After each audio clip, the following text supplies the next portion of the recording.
Para jemaah, Bapak Ibu yang dirahmati oleh Allah, alhamdulillah pada kesempatan pagi ini kita masih diberikan kesehatan oleh Allah untuk bisa hadir di majelis ini, untuk istiqomah setiap awal bulan mengaji tentang masalah fikih. Dan pembahasan kita pada kesempatan pagi ini adalah salah satu pembahasan penting, yaitu masalah istinja, di mana istinja ini sangat berpengaruh sekali dengan keabsahan sholat kita, yang mana sholat itu adalah amalan yang akan diperiksa, dihisab pertama oleh Allah nanti di hari kiamat. Kalau misalkan cara istinja kita itu tidak benar, maka bisa saja sholat kita itu batal. Salah satu contohnya adalah ketika kita misalkan buang air kecilnya salah, kemudian ketika istinja juga salah, maka akan terjadi kadang-kadang kepada seseorang ketika dia sujud masih keluar kencing, betul? Ketika ruku masih ada sisa-sisa kencing kayak keluar apa enggak, yang akhirnya kalau seandainya memang tidak tuntas kencing kita itu, ya bisa batal sholat kita kalau itu misalnya terjadi saat kita sholat. Nah, ini yang akan kita bahas tentang masalah istinja. Yang harus pertama kita ketahui adalah tentang pengertian istinja itu apa. Jadi istinja itu artinya membersihkan atau mensucikan diri dari bekas buang air besar atau BAB, atau bekas buang air kecil BAK. Itu namanya istinja. Nah, sebelum kita masuk ke tentang masalah istinja ini, ada pertanyaan, hukum beristinja itu apa? Bapak-bapak, kira-kira hukum istinja itu gimana? Hukum membersihkan atau mensucikan dari BAB dan BAK gimana? Halo? Wajib. Kalau saya jawab haram, betul tidak kira-kira? Salah. Ibu-ibu, hukum istinja wajib. Kalau saya jawab makruh, salah. Nah, jawaban itu yang salah. Ya. Jadi hukum istinja itu ada macam-macam. Ada kalanya hukumnya istinja itu wajib jika yang keluar ketika BAB atau BAK itu ada bebasahannya, maka hukumnya wajib. Ya, yang keluar itu seperti biasanya kencing, itu basah, wajib itu dibersihkan, wajib itu disucikan. Berbeda ketika kita BAK, keluarnya kelereng, tidak ada basahannya. Keluarnya misalnya akik, nah itu tidak ada bebasahannya, itu tidak wajib. Nah, jadi yang pertama wajib kalau memang yang keluar itu ada bebasahannya. Yang kedua, hukumnya sunnah istinja itu jika yang keluar itu tidak ada bebasahannya. Nah, ini seperti yang saya sebutkan tadi, keluar kelereng yang tidak basah, tiba-tiba jongkok kelereng keluar, cekluk, gak basah sama sekali, ya sudah kelereng kering. Nah, itu gak wajib kita membersihkan kalau tidak ada bebasahannya, hanya sunnah saja. Mau dibersihkan sunnah, gak dibersihkan juga tidak apa-apa. Yang ketiga, hukumnya adalah makruh. Kapan hukum makruh itu? Ketika kita buang angin. Setiap selesai buang angin, cawe, buang angin dibersihkan, buang angin dibersihkan. Nah, itu malah makruh. Kenapa? Karena bisa menimbulkan penyakit was-was. Ya. Ada kalanya hukumnya mubah. Kapan itu hukumnya mubah? Di saat ada keringat masuk misalkan ke jalan depan atau jalan belakang, kita lagi olahraga, keringatnya banyak masuk ke tempat buang air kecil dan tempat buang air besar sehingga kita membuat tidak nyaman, maka itu hukumnya mubah. Ya, mubah, boleh dibersihkan, boleh tidak. Bahkan ada hukumnya haram beristinja. Kapan hukumnya haram? Haram jika kita istinja itu dengan sesuatu yang terhormat, misalkan pakai roti, ya, karena kaya, pakai uang 100 ribuan, saya kaya pakai uang 100 ribuan, itu hukumnya haram. Ya, pakai roti, pakai sosis, itu malah hukumnya haram. Jadi hukum istinja itu ada berapa? Ada 5. Ini kayaknya nggak semangat ini. Hukum istinja ada berapa? Nah, gitu ya. Hukumnya ada 5, ada kalanya wajib, ada kalanya sunnah, ada kalanya makruh, ada kalanya mubah, ada kalanya haram. Nah, terus berikutnya, alat untuk istinja itu apa saja? Ada 2 alatnya. Yang pertama adalah air, dan air di sini syaratnya adalah air suci mensucikan, seperti yang sudah dibahas di pembahasan-pembahasan yang lalu. Harus air suci mensucikan. Air najis tidak boleh, air mustakmal tidak boleh, air kelapa tidak boleh, ya. Harus air suci mensucikan, yang kita kenal dengan istilah air mutlak. Air mutlak itu ada berapa? Ada 7. 1, apa saja? Masih ingat? Air hujan. 2, air embun. 3, air salju. Yang langit dulu sebutkan, yang sekarang bawah. Yo, air sungai, air laut, air sumur, mata air. Itu semuanya air mutlak. Jadi kalau kita mau mensucikan diri atau beristinja, gunakan air suci mensucikan. Yang kedua adalah boleh beristinja dengan batu dan sepadannya, yang tentunya harus sesuai dengan syarat-syaratnya. Jadi boleh kita tidak harus pakai batu, tidak harus pakai air, boleh kita pakai batu, pakai tisu. Tapi kita harus tahu, misalkan kita pakai tisu, tisu mana yang harus kita pakai? Coba ibu-ibu, kira-kira kalau ibu-ibu membersihkan bayi yang habis kompol dan lain sebagainya, kira-kira pakai tisu basah atau tisu kering? Tisu kering ada, ya, akhirnya luka semuanya, ya, karena digosok pakai tisu kering. Tapi biasanya pakai tisu basah. Yang benar, kalau kita mau istinja dengan tisu, ya sama kayak yang di mall-mall itu disediakan tisu kering, ya. Wajib kering, tidak boleh basah. Karena kalau kita basah terus kita usap, itu maka menyebar najisnya itu. Kita membersihkan anak kita, ya, anak kita BAB karena masih bayi, dibersihkan pakai tisu basah, akhirnya menyebar ke semua area yang kita usap. Nah, ketika kita menyebarkan najis, kemudian ketika sholat menggendong bayi ketika sholat itu nggak apa-apa, tapi harus tahu bayi yang seperti apa yang dibawa. Kadang-kadang sok sunnah menggendong bayi, akhirnya gendong bayi, sok mengikuti sunnah, tapi nggak tahu bayinya itu dalam keadaan najis. Secara tidak langsung kita sholat itu membawa najis, maka sholatnya otomatis tidak sah. Nah, itu yang harus kita ketahui, ya. Jadi boleh pakai air, boleh pakai batu. Sekarang pertanyaannya, kalau misalkan airnya banyak sekali, tapi saya nggak milih air, milih batu, boleh apa enggak? Boleh apa enggak? Atau harus pakai air? Ini yang jawab ini nggak kelihatan orangnya, ini nggak yakin soalnya. Coba dijawab yang kompak. Air ada, batu ada, saya pilih batu. Boleh apa enggak? Kenapa kok boleh? Ada yang nggak boleh. Harus pakai. Kalau saya pakai batu, boleh apa enggak?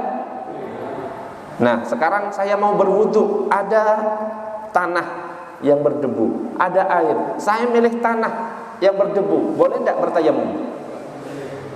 Harus pakai. Nah, saya ulangi sekali lagi, saya mau istinja, ada air, ada batu, ada tisu, saya milih tisu, boleh apa enggak? Boleh. Air apa batu? Kalau pakai batu? Makruh. Dari mana makruh itu larang? Harus dibedakan antara tayamum dan istinja, ya. Kalau tayamum, kalau tidak ada air baru boleh tayamum. Tapi kalau istinja, mau ada air, gak ada air, kita boleh milih alat istinja yang lainnya. Bisa dipahami? Meskipun ada air, ada tisu, saya tak pakai tisu, itu boleh. Beda antara tayamum dan istinja. Jadi kedudukannya sama. Tapi kalau kita disuruh milih cara yang paling afdol untuk beristinja, adalah menggunakan dua-duanya. Yang pertama pakai batu, baru yang kedua pakai air. Ini cara yang paling afdol. Makanya kalau pengen sunnah ya, pengen afdol cara istinjanya, habis BAB, habis BAK, bawa batu. Habis pakai batu, baru dibersihkan pakai air. Batu itu gunanya untuk menghilangkan ainun najasati, benda najisnya itu dihilangkan pakai batu. Sedangkan air menghilangkan asarun najasah, bekas baunya dan lain sebagainya. Itu tujuannya. Tapi kalau disuruh milih antara air dan batu, yang paling afdol air. Meskipun milih batu boleh. Itu cara ketiga. Ya, yang harus kita perhatikan catatannya, istinja dengan batu tidak sama seperti tayamum. Artinya apa? Istinja dengan batu bukan pengganti air, ya. Tapi posisinya sama. Meskipun air ada, boleh kita pakai alat istinja yang lain. Mau pakai batu boleh, mau pakai tisu boleh. Jadi hukum memilihnya itu boleh-boleh saja, ya. Misalkan kita habis BAK dan BAB. Untuk yang BAK-nya, jalan depannya kita pakai batu, jalan belakangnya pakai air, boleh. Atau kita balik, BAK-nya ya, jalan depannya pakai air, jalan belakangnya pakai batu, boleh. Atau dua-duanya pakai batu, boleh. Atau dua-duanya pakai air, boleh. Ya, cuma ketika kita pakai batu, harus tahu batu yang seperti apa yang kita gunakan. Bahkan dikatakan menggunakan batu itu bisa menjadi wajib kalau misalkan kita itu merasa jijik. Ngapain saya pakai batu? Wong ada air. Nah, ketika kita sudah merasa jijik pakai batu, wajib harus dicoba meskipun sekali. Kenapa? Karena Nabi pernah melakukan seperti itu. Nabi tidak akan pernah melakukan hal yang menjijikkan, ya. Jelas? Di sini ada yang jijik pakai batu? Enggak ngaku ini, wes. Ada yang jijik? Geli. Geli. Ada yang jijik pakai batu? Gak berani jawab, takut disuruh coba. Allahumma shalli ala sayyidina Muhammad. Nah, kalau misalkan kita pakai air, itu mudah seperti yang biasa kita lakukan.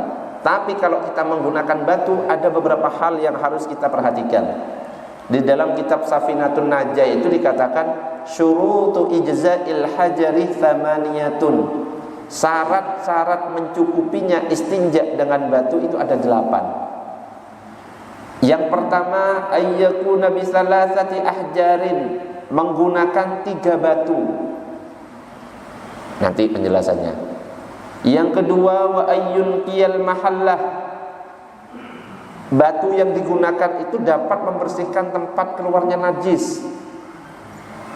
Yang ketiga, wa alla yajifan najasuh, najisnya belum kering. Jadi kalau sudah kering ya, habis BAB, ibu-ibu cek menanak nasi, gendong bayi, nyapu, wis kering, udah susah dihilangkan, tidak boleh pakai batu, ya.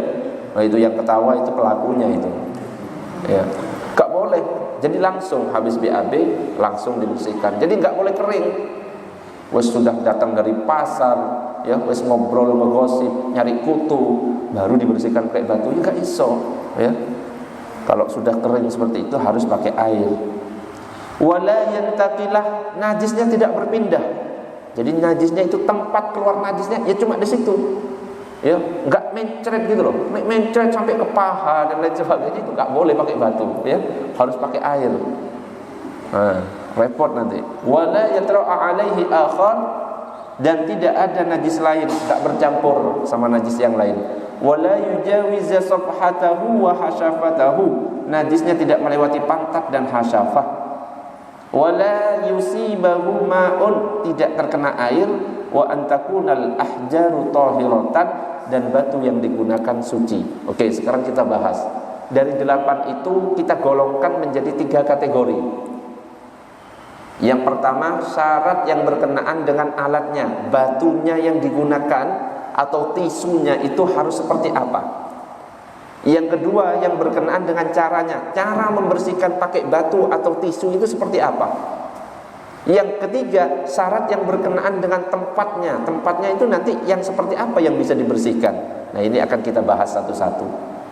Oke, yang pertama, syarat yang berkenaan dengan alatnya, batu, tisu, dan lain-lain itu harus seperti apa? Yang pertama, sesuatu yang digunakan itu padat, bukan cair. Jadi kalau kita mau pakai batu, batunya yang padat. Tisu itu kan keras, ya, padat. Yang kedua, sesuatu tersebut harus suci. Jadi batu yang dipakai harus suci, ya. Kalau bentuknya najis, tidak boleh.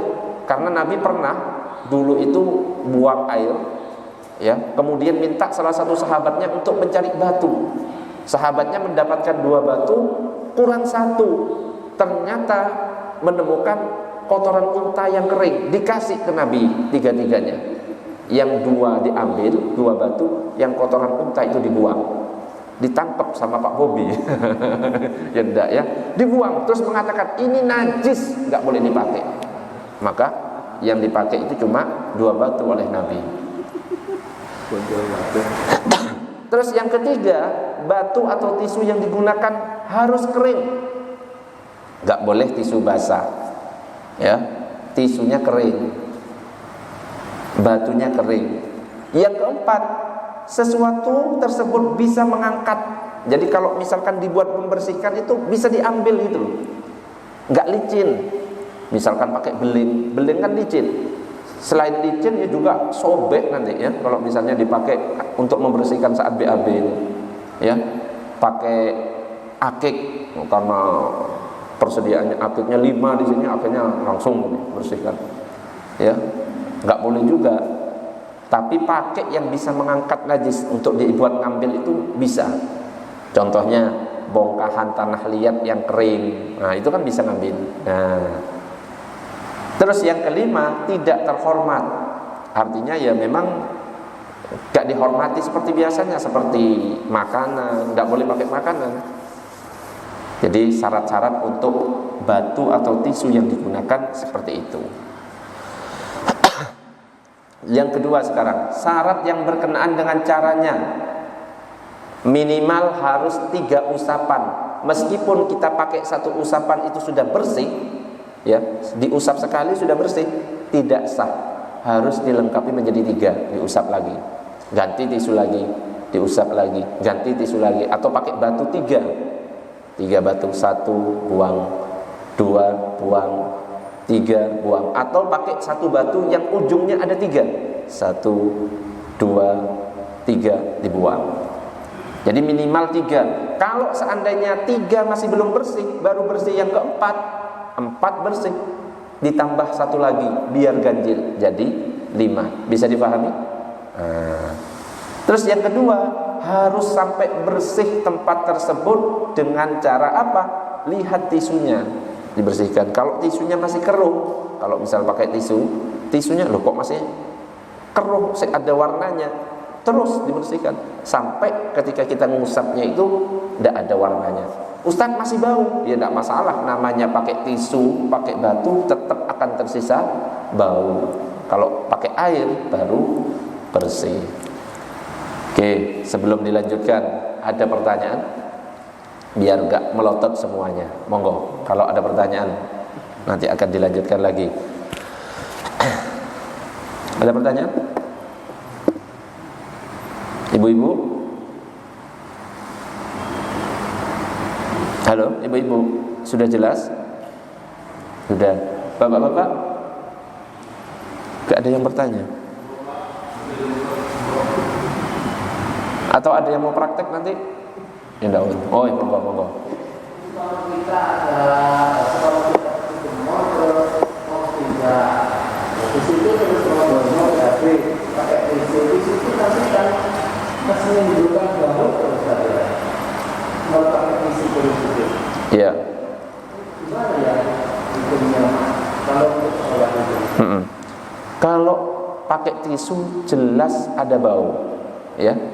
Makanya tadi saya sampaikan cara yang paling afdol itu pertama pakai tisu atau batu, baru kemudian air. Tisu atau batu itu hanya menghilangkan ainun najasah, artinya benda najisnya hanya dihilangkan, bau belum hilang, ya. Sedangkan air itu yang nanti akan menghilangkan bekasnya, baunya, warnanya. Lalu terus baunya gimana? Apakah tidak najis dipakai sholat? Enggak, tidak najis. Bau tapi Ustaz, iya memang bau. Ya, kenapa? Ya karena alat yang dipakai ya batu, alat yang dipakai ya tisu, tetap pasti akan ada baunya. Kenapa kok nggak najis? Nabi sudah pernah mencontohkan, ya, namanya pakai tisu atau ini. Yang penting kita bersih, sampai tidak ada bekas itu sudah dikatakan suci. Ya, masalah bau ya urusan sebelahnya nanti. Itu apa? Ya, nggak masalah ya. Oke, monggo pertanyaan yang lain. Lanjut. Oke, lanjut dulu. Saya ngelihat kok malah dipelototi balik ya. Lanjut. Allahumma shalli ala sayyidina Muhammad. Sekarang syarat yang berkenaan dengan tempatnya. Yang pertama, sebelum keringnya tempat tersebut. Jadi habis buang air itu langsung dibersihkan. Habis BAK langsung dibersihkan pakai tisu atau batu. Ya. Ya seperti yang tadi saya sampaikan, ibu-ibu habis BAB, BAK langsung dibersihkan. Ojo belanja dulu, saya tak belanja dulu. Belanja sampai 1 jam. Habis itu saya gosip ya, sambil nyabut kutu. Gak bisa kalau sudah seperti itu, wis kering ya, berkerak itu sudah gak bisa. Harus pakai air kalau modelnya seperti itu. Yang kedua, kotorannya itu tidak kemana-mana. Ya tempatnya misalnya keluar dari jalan belakang, ya situ tok. Enggak sampai ke bagian kanan, pipi kanan, pipi kirinya itu, ya. Kalau BAK enggak sampai ke, ya ceritakannya, ya enggak sampai kemana-mana gitu ya, cukup di ujungnya saja, ser. Nah itu enggak sampai ke kanannya, ke bawahnya. Nah itu tempatnya harus seperti itu. Terus yang ketiga, belum kemasukan barang asing, ya, seperti air, enggak terkena air sama sekali. Atau lagi jongkok tiba-tiba ada daun nempel. Oh iya, ada magnet. Ada magnetnya. Lagi jongkok BAB daun yang di bawah itu nempel ke atas. Enggak boleh bercampur seperti itu. Kalau sudah ada sesuatu yang bercampur, baik suci atau najis, itu harus pakai air kalau seperti itu. Jelas? Oke. Allahumma shalli ala sayyidina Muhammad. Monggo, ada pertanyaan sebelum dilanjutkan. Habis ini adab-adabnya seperti apa?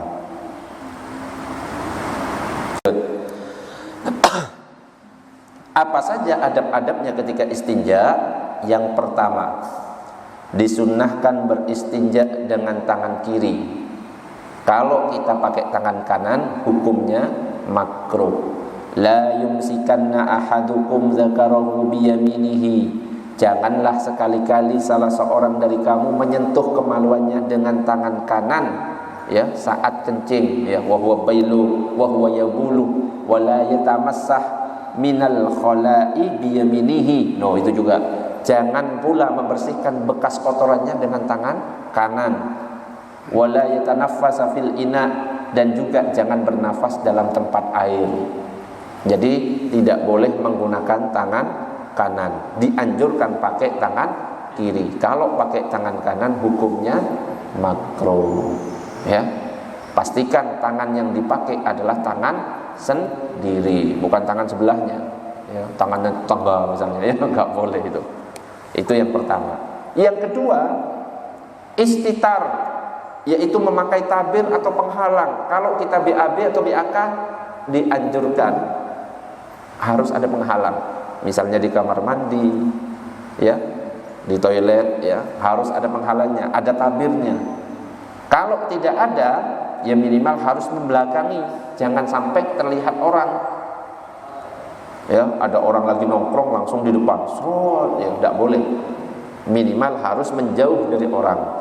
Nabi itu mengatakan, bila kamu buang air hendaklah beristitar atau menutup tabir. Bila tidak ada tabir, maka menghadaplah ke belakang. Ya, cari tempat yang aman. Yang ketiga, tidak membaca nama Allah ketika di dalam kamar mandi. Jadi kalau kita mau berdoa, doanya di luar. Doa masuk kamar mandi gimana? Bersama-sama, 1, 2, 3. Allahumma barik lana.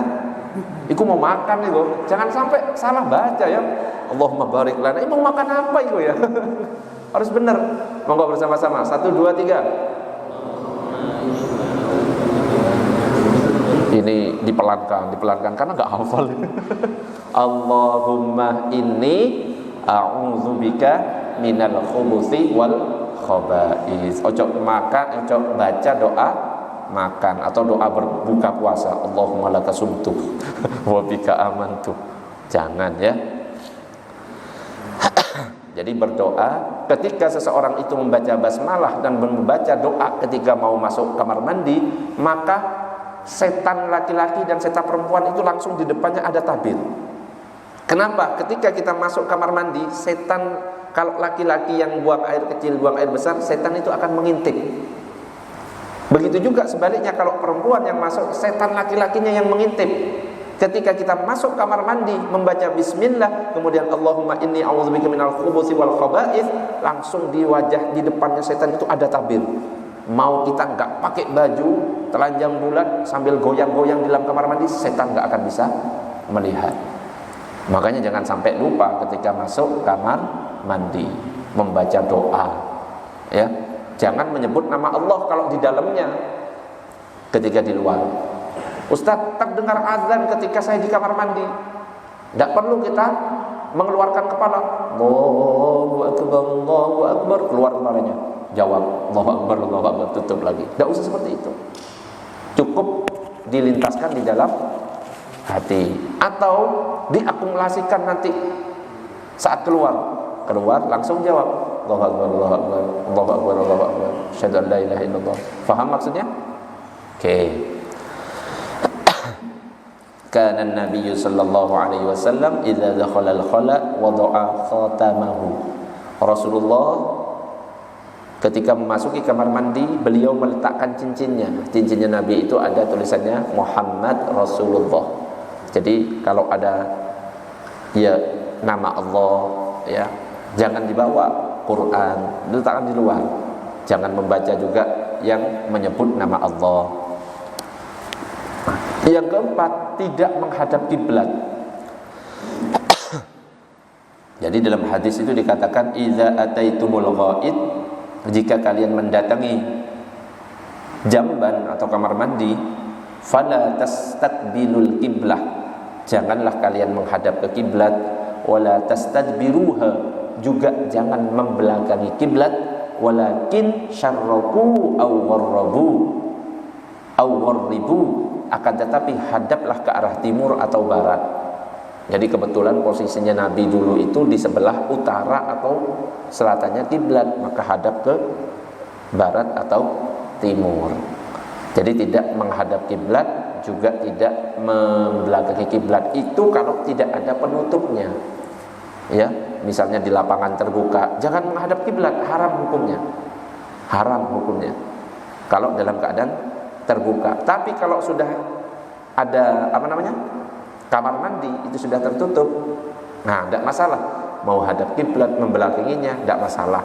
Tapi lebih baik tidak menghadap kiblat. Makanya kalau buat WC, ya hadapkan ke utara atau selatan. Jangan ke barat atau timur kalau di Indonesia. Ya. Jadi tidak menghadap kiblat. Yang kelima, istibra'. Istibra' itu menghabiskan sisa kotoran atau air kencing hingga yakin sudah benar-benar keluar semuanya. Nah ini kadang-kadang bapak-bapak atau ibu-ibu karena tidak tuntas ketika buang air kecil, akhirnya ketika rukuk kayak ada pipis. Sujud, kok kayaknya keluar pipis. Akhirnya muncul keraguan. Karena apa? Tidak istibra'. Ya.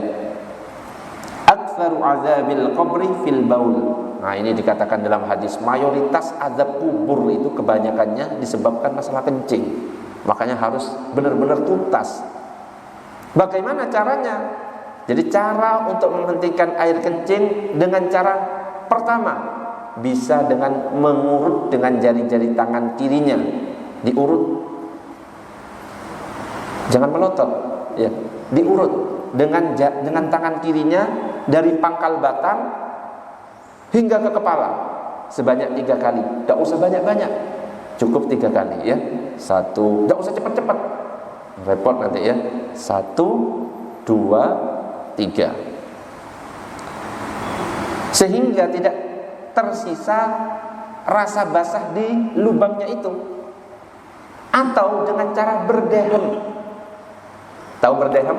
Berdehem tidak hanya di mulut, enggak, tapi sampai ke dada. Nah, itu nanti akan keluar lagi itu habis pipis. Terus yang ketiga, ketika kita buang air kecil, posisi jongkoknya itu harus benar. Gimana cara jongkoknya? Ustaz, saya nggak jongkok, berdiri, mah repot itu ya. Yang dianjurkan adalah dengan cara jongkok. Dan cara jongkoknya bukan jongkok biasa. Ada yang tahu? Gimana? Caranya adalah itu ya, dicontohkan. Coba Iqbal praktek di sini. Sekalian mau dicoba, enggak usah ya gitu. Bal, mana Bal? Sini Bal. Jadi cara jongkoknya itu yang diangkat kaki kanan, terus yang kaki kiri agak ke belakang, lututnya agak ke bawah, tapi tidak sampai menyentuh lantai. Badan agak dikedepankan ke kaki kanan saat pipis seperti itu. Pipis. Setelah pipis langsung diputer. Kemudian dijilat, dicelupin. Itu Oreo ya, bukan. Gini loh maksudnya muter itu. Enggak jelas ini. Ulangi. Kan gini. Yo, enggak usah mundur, tetap posisinya gitu. Salah.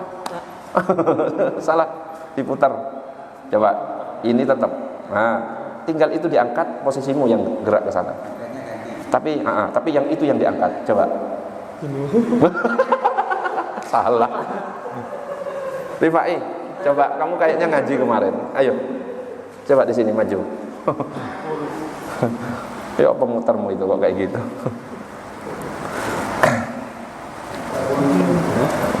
Coba, pertama yang kanan ya. Terus diputar. Gimana? Badannya. Jadi ini jadi posisi bawah. Itu nanti ketika memutar seperti itu akan keluar lagi itu. Pertama, buang air kecilnya seperti ini. Badan agak ke depan. Agak ke depan. Ini jangan Ketika sudah buang air kecil, itu tuntas itu. Kalau kita putar, yang itu yang diangkat, ini diturunkan. Posisinya gini, itu keluar lagi. Jelas? Kemudian jangan lupa diurut 3 kali. Sing ngurut ya dirinya sendiri, ojo temannya urutkan, ojo ya. Apalagi nyuruh diurut sendiri, tidak usah banyak-banyak, cukup 3 kali, nggak usah cepat-cepat, pelan-pelan. Ya, diurut sambil berdehem. Duduk sini. Jadi itu caranya. Ya, monggo. Sama, perempuan juga sama. Tapi nggak perlu mengurut. Ustadz, saya mengurut punya siapa Ustadz? Nggak usah ya. Wes cukup memutar saja. Nanti maksa mengurut, urutnya belum Ustadz, nyari yang diurut, nggak usah. Itu khusus laki. Cukup Pak Dian mesti ini. Pancet, mancing terus. Monggo, ada pertanyaan yang lain? Ojo lali, diputar ya. Jangan dilanjutkan, dijilat kemudian dicelupin, iklan lah ya. Monggo, ada pertanyaan yang lain sebelum dilanjut? Nggih, monggo. Kalau buang air kecilnya berdiri. Nah, buang air kecil berdiri itu yang tidak dianjurkan. Ketika kita istinja akan nyiprat kemana-mana. Dipastikan air kalau saat berdiri, coba kamu berdiri. Berdiri. Dari sini kan, coba buka. Gak usah. Gak usah, ada ibu-ibu, kamu gak lupa lah. Gini kan? Coba kalau misalkan bawa air di posisi di sini, nyiprat apa enggak? Nyiprat. Duduk saja lah, masih ada cipratan sebenarnya itu. Ya, harus hati-hati. Kenapa? Saat azab terbesar itu gara-gara masalah itu loh. Masalah buang air kecil, cipratannya ya masih nyiprat ya, kencing di bawah masih ada, kena air nyiprat ke kaki, akhirnya ketika sholat gak sah. Nah itu akhirnya azab paling besar itu. Makanya Nabi ketika lagi jalan-jalan ya, ada yang sedang disiksa. Apa alasannya? Bukan karena dosa-dosa zina dan lain sebagainya, bukan. Yang pertama, masalah kencingnya nggak tuntas, yang najisnya kemana-mana, nggak bener cara istinjanya. Yang kedua, suka mengadu domba. Si A bilang ini, si B bilang ini, berantem A dan B. Nah, itu azab yang paling pedih itu, ketika Nabi melewati kuburan itu. Yang pada akhirnya Nabi itu meletakkan pelepah kurma. Nah, akhirnya diikuti oleh orang-orang NU. Di sini nggak ada pelepah kurma, yang ada bunga, ya. Makanya malam Jumat disirami bunga, ya.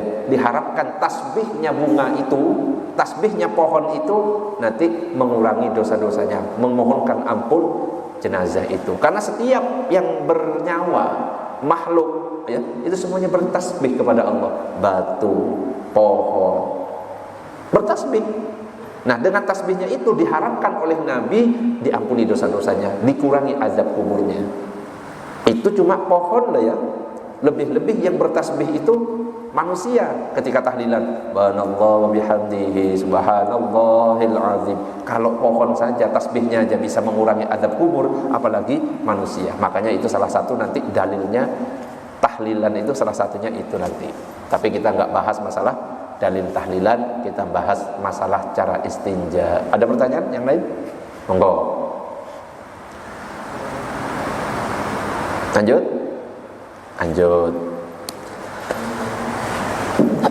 Yang keenam, masuk dengan kaki kiri, keluar dengan kaki kanan.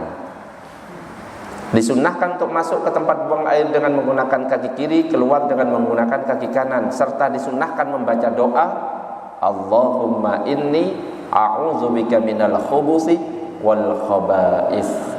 Nah, jangan lupa berdoa.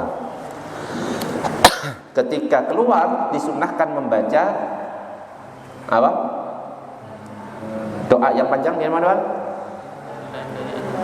Alhamdulillahilladzi azhabal 'annil adza wa 'afani.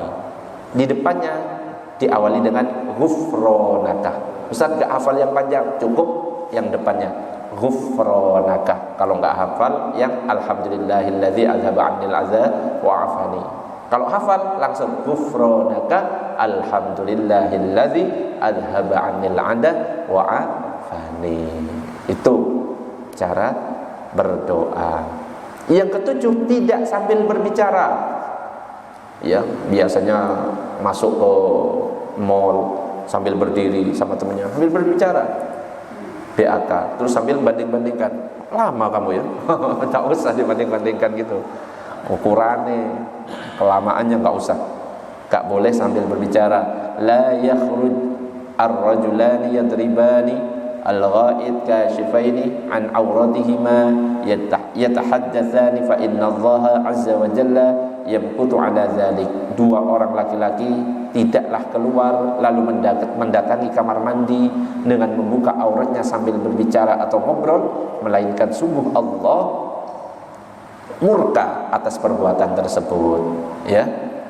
Jadi kalau bisa tidak berbicara, kalau bisa saling menjauh, ya, saling bersembunyi, jangan malah ditampak-tampakkan atau dibanding-bandingkan dan lain sebagainya. Wallahu a'lam bissawab.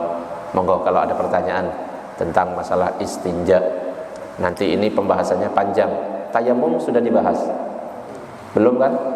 Nanti masalah tayamum itu seperti apa? Bagaimana kalau tayamumnya saat di pesawat? Apakah sah tayamumnya? Kalau dalam mazhab Syafi'i itu tidak sah. Bagaimana kalau tayamumnya di dinding? Apakah sah?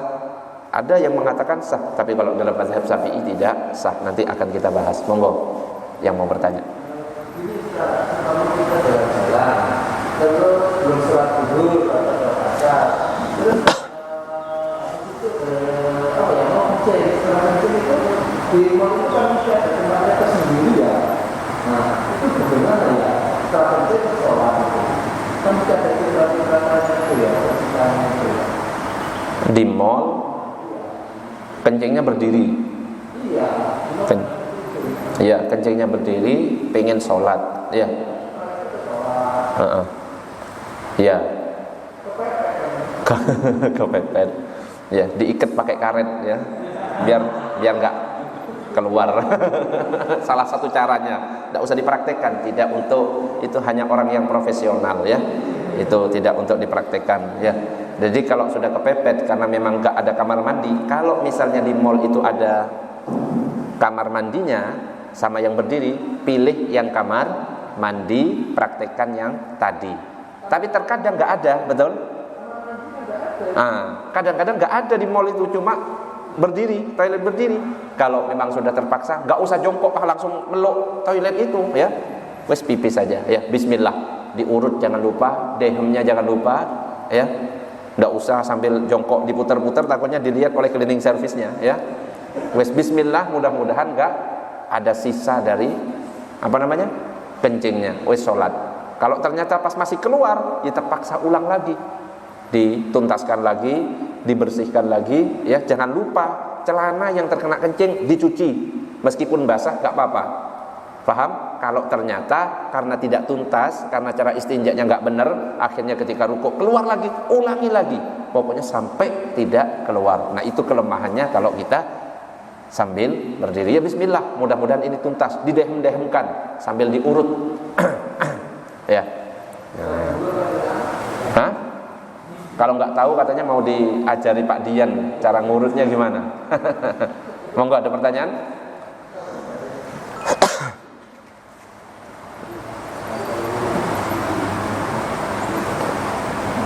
Cukup? Oke, cukup. Wes, tidak ada pertanyaan. Waktunya juga sudah 5:30. Kita tutup dengan doa kafaratul majlis. Subhanakallahumma wa bihamdika asyhadu an la ilaha illa anta astaghfiruka wa atubu ilaik. Assalamualaikum warahmatullahi wabarakatuh.